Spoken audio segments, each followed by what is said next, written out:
तो बच्चों अब हम डिस्कस करते हैं कि जो बी लिम्फोसाइट हैं, टी लिम्फोसाइट हैं और एपीसीज हैं, उनका क्या रोल होता है स्पेसिफिक इम्यूनिटी में, उसी को जानते हैं। ठीक है, तो सबसे पहले ये देखते हैं हम, दिस इज़ बोन मैरो। ये बोन मैरो है।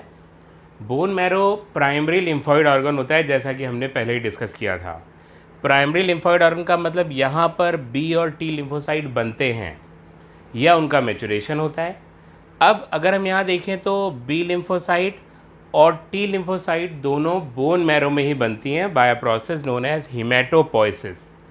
हिमेटोपोइसिस का मतलब होता है ब्लड का बनना। तो ब्लड जो बनता है उसमें आरबीसीज बनती हैं, डब्ल्यूबीसीज बनती हैं, और बी और T lymphocyte they are a type of डब्ल्यूबीसीज। ये एक तरह की डब्ल्यूबीसीज ही हैं।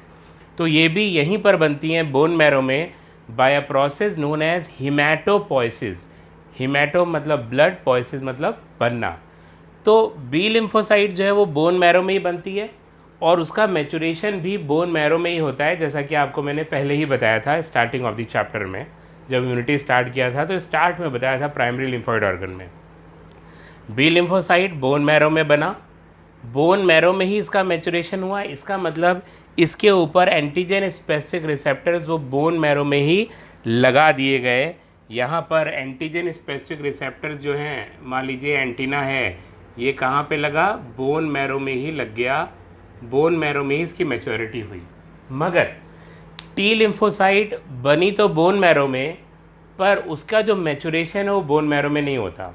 इसका मतलब एंटीजन स्पेसिफिक रिसेप्टर्स उसके ऊपर बोन मैरो में नहीं लगते, एंटीजन्स बोन मैरो में नहीं लगते। एंटीजन का मतलब एंटीना जो किसी दूसरे एंटीजन को पहचानते हैं।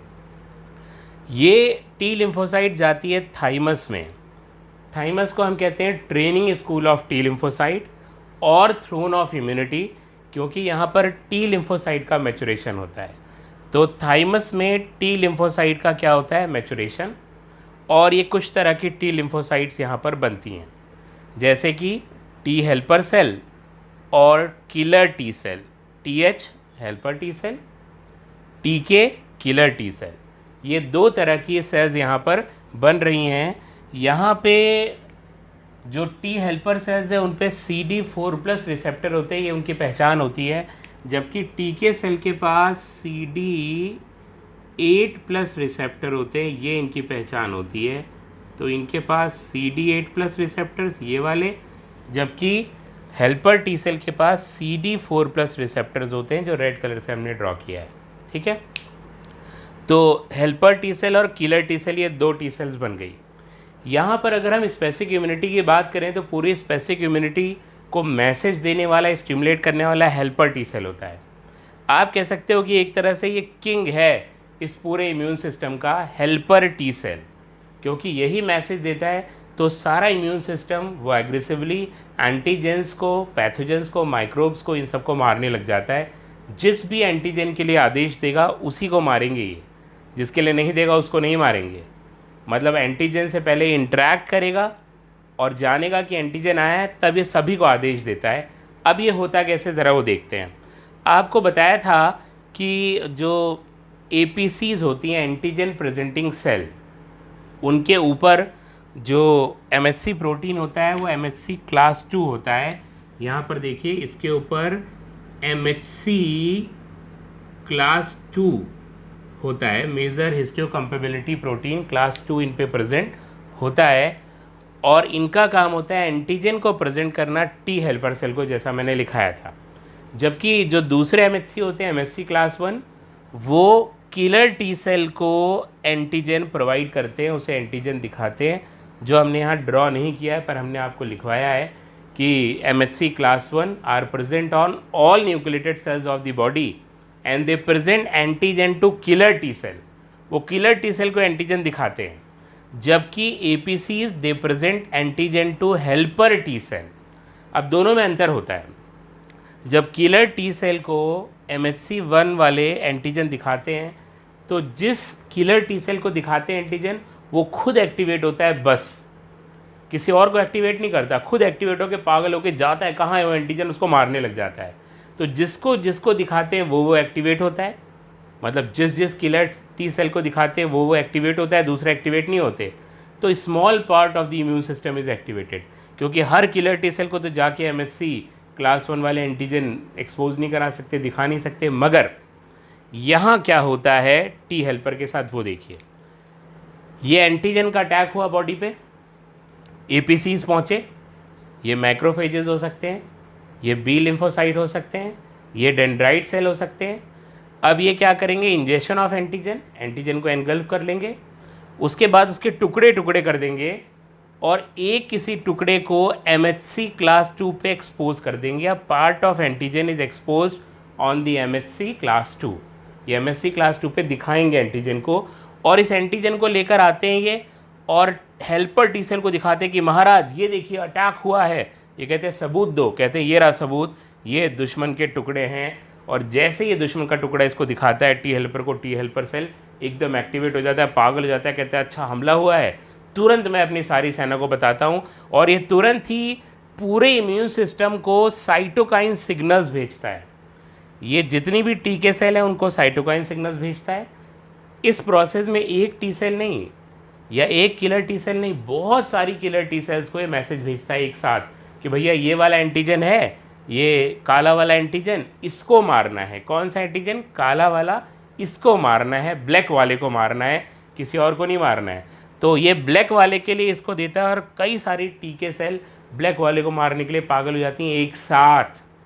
जबकि जब एमएचसी क्लास 1 इसको प्रेजेंट कर रहा था एंटीजन, तो जिस टीके सेल को प्रेजेंट कर रहा था केवल वो एक्टिवेट हो रहा था, मगर टी हेल्पर सेल ने एक साथ हज़ारों लाखों किलर टी सेल को एक्टिवेट कर दिया with the help of cytokine signal, जिसे IL-2 भी कहते हैं, इंटरल्यूकिन 2, इंटरल्यूकिन 2।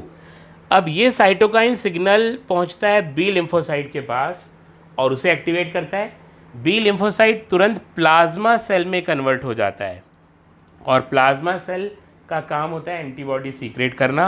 वो बहुत सारी एंटीबॉडीज सीक्रेट करता है and all these antibodies are specific to this black antigen जिसका हमला यहाँ पे हुआ है। ये सब इसी के लिए स्पेसिफिक है, किसी और के लिए नहीं, क्योंकि इनको सिग्नल अभी ब्लैक वाले के लिए मिला है। अब आप सोचो कि अगर एक साथ 3-4 एंटीजन का अटैक हो गया तो 3-4 हेल्पर टी सेल 3-4 तरह के सिग्नल्स जो है जनरेट करेंगी और अलग अलग टीके सेल अलग अलग एंटीजन के लिए स्पेसिफाई होंगी उनको मारने के लिए। वैसे अलग अलग बी लिम्फोसाइट अलग अलग एंटीबॉडीज़ प्रोड्यूस करेंगे। अगर 4 तरह के एंटीजन का अटैक हुआ है तो 4 तरह की एंटीबॉडीज़ प्रोड्यूस होंगी और 4 तरह की टीके सेल का डिफरेंशिएशन होगा, 4 टाइप्स का, मगर वो हज़ारों लाखों की संख्या में होंगे सब। तो यहाँ पर हम ब्लैक की बात कर रहे हैं, तो इस ब्लैक वाले एंटीजन के लिए कई सारी एंटीबॉडीज़ बनी जिन्हें हम आर्मी ऑफ प्रोटीन कहते हैं। किसने बनाई? प्लाज्मा सेल ने। और प्लाज्मा सेल किससे बनी है? खुद बी लिम्फोसाइट से। वो प्लाज्मा में कन्वर्ट हुई, जैसे ही उसको सिग्नल मिले B lymphocyte is converted into plasma cell and it start forming the antibodies specific for this antigen. ये जो एंटीजन आया है और ये एंटीबॉडीज जाके पकड़ने लगेंगी एंटीजन को और पकड़ेंगी। बस मेन काम एंटीबॉडी का क्या होता है? पकड़ना, और कई और फंक्शन होते हैं, पहचान करवाना, रोक लेना उनको, यही उनका काम होता है। रेयरली ही कोई एंटीबॉडी किसी एंटीजन को किल करती है, वो पकड़ती है, पहचान कराती है और दूसरी सेल से, चाहे वो टीके सेल हो, चाहे वो एनके सेल हो, चाहे वो मैक्रोफेजेस हो, उनकी मदद से उनको मरवाती है। मेन काम इसका क्या? पकड़ना, कि भैया हम पकड़े हैं, टीके भैया आइए, हम पकड़े हैं, आप मारिए। हम नहीं मारेंगे, अच्छा नहीं लगता, पर हम पकड़े हैं, आप मारिए। तो ये पकड़ते हैं बस और ये मारते हैं, इसको पकड़ते हैं और ये मारते हैं। तो दूसरे सेल्स आके मारते हैं, इनका मेन काम होता है पकड़ना। यहाँ पर टीके सेल का मेन काम है मारने का। स्पेसिफिक इम्यूनिटी में चुन चुन कर टीके सेल सभी एंटीजन को मारने लगता है, धड़ाधड़ धड़ाधड़ धड़ाधड़। मगर क्या होता है कि एक लेवल के बाद कि किलर टी सेल कुछ पागल से हो जाते हैं, सारे एंटीजन ख़त्म कर देते हैं। वो सारे ब्लैक एंटीजन ख़त्म हो गए, मगर इनका पागलपन अभी ख़त्म नहीं हुआ। ये अभी स्टिमुलेटेड ही, इनको कोई मारने के लिए चाहिए। ऐसे में ये बॉडी की खुद की सेल्स को अटैक कर सकते हैं। ऐसा नॉर्मली नहीं होता, पर ऐसा अब नॉर्मली हो जाता है। अगर बॉडी की खुद की सेल को अटैक करेंगे तो उसे हम क्या कहेंगे? ऑटो इम्यून डिसीज़ या ऑटो इम्यून डिसऑर्डर। तो ऐसा ना हो, इसीलिए यहाँ पर सप्रेसर टी सेल्स भी बनते हैं। कौन बनते हैं? Suppressor T cell. नाम ही है सप्रेस करना। ये सप्रेसर टी सेल टीके के पास जाते हैं कि भैया बहुत आतंक बचा लिया आपने, अब एंटीजन ख़त्म हो गए हैं, तो राजा जी ने कहा है कि आप लोग सुसाइड कर लो, खुद को मार लो। अभी कितने भी पागल हो जाएं मगर ये सिग्नल को मानते हैं और ये सब खुद को प्रोग्राम करके अपने आप को डिस्ट्रॉय कर लेते हैं। तो जितने भी टीके सेल ब्लैक एंटीजन के लिए बने थे, जो बचे हुए हैं और ब्लैक एंटीजन ख़त्म हो चुका है, अब वो सब अपने आप को मार लेंगे, क्योंकि उनके जीवन का ध्येय ख़त्म, उनका जीवन इनको मारने के लिए ही बना था। और अब वो सारे ख़त्म हो जाएंगे, पर ऐसा नहीं कि टीके सेल सारे ख़त्म हो जाएंगे, बॉडी में और भी टीके सेल हैं, वो डिफ्रेंशिएट होके आ रहे हैं और वो रहेंगे, वो दूसरे एंटीजन के लिए डिफ्रेंशिएट होंगे। तो केवल वो टीके सेल मरेंगे जो इस एंटीजन के लिए अब डिफ्रेंशिएट हो चुके थे ब्लैक वाले के लिए। अगर एक बार ब्लैक के लिए डिफ्रेंशिएट हो गए तो किसी और एंटीजन को मारने के लिए वो डिफ्रेंशिएट नहीं हो सकते, ठीक है। तो सप्रेसर टी सेल क्या करता है, ये कराता है, इट कॉजेज एपोप्टोसिस। एपोप्टोसिस का मतलब प्रोग्राम्ड सेल डेथ, मींस जो भी टीके sell out of the line जा रहे थे, डिरेल हो गए थे और बॉडी सेल पे अब अटैक कर सकते थे, उन टीके सेल का ये प्रोग्राम सेल डेथ करवाता है। कौन? Suppressor T cell. ये उन सब को ख़त्म कर देता है। प्लस यहाँ पर मेमोरी टी सेल्स बन जाते हैं। ये मेमोरी टी सेल इस एंटीजन वाले अटैक को याद रखते हैं और जब भी दोबारा इस काले एंटीजन का अटैक होगा तो तुरंत मेमोरी टी सेल डिफरेंशिएट हो जाएंगे। पहली बार जितना डिफरेंशिएट होते उससे कई गुना तेज़ी से डिफरेंशिएट होंगे और वो सेकेंडरी इम्यून रिस्पॉन्स होगा। और सेकेंडरी इम्यून रिस्पॉन्स किस वजह से होता है? मेमोरी टी सेल्स की वजह से, इनकी वजह से यही सेकेंडरी इम्यून रिस्पॉन्स कराएंगे, जो कि हाइटेंड होता है, क्योंकि पहले से इनको ये पता है कि इससे कैसे लड़ना है। ये धड़ाधड़ डिफरेंशिएट हो जाते हैं, कोई इनको टाइम नहीं लगता बहुत ज़्यादा, और इस बार एंटीजन का पता भी नहीं लगता कि बॉडी में आया भी था। जो पर्सन होता है उसमें ये खुद ही ख़त्म कर लेते हैं, पर्सन को तो पता ही नहीं लगता कि एंटीजन आया भी था, इतनी तेज़ी से डिफरेंशिएट कर पाते हैं। कौन? Memory T cells. तो इसका मतलब immune system retains the memory of this encounter in the form of memory B cells, memory T cells, and these memory T cells differentiate whenever this antigen again attacks the immune system or again attacks the body. ये दोबारा से differentiate करते हैं और बहुत तेज़ी से करते हैं। सेकेंडरी इम्यून रिस्पॉन्स, यह हमने एक और टर्म आपको बताई थी, एनमनेस्टिक इम्यून रिस्पॉन्स भी हम उसको कहते हैं, which is heightened immune response because of the memory of immune system. This property of immune system, that is the memory, it forms the memory cells. ठीक है, तो ये मेमोरी सेल बना लेता है। इस तरह से दोबारा इस एंटीजन के अटैक को तुरंत ही ख़त्म कर दिया जाता है, पता भी नहीं लगता। तो यहाँ पर दो तरह की सेल्स इन्वॉल्व हैं, बी सेल्स और टी सेल्स, बी लिम्फोसाइट और टी लिम्फोसाइट। टी लिम्फोसाइट में सेल्स हैं, killer T cell, helper T cell, memory T cell, suppressor T cell.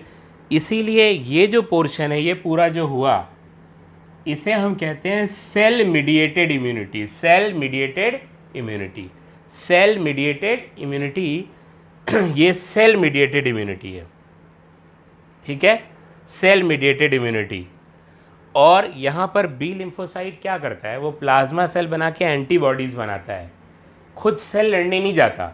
इसका मतलब ये वाली इम्यूनिटी जो बी लिम्फोसाइट वाली है, एंटीबॉडी से मीडिएट होती है, इसीलिए इसको कहते हैं एंटीबॉडी मीडिएटेड इम्यूनिटी।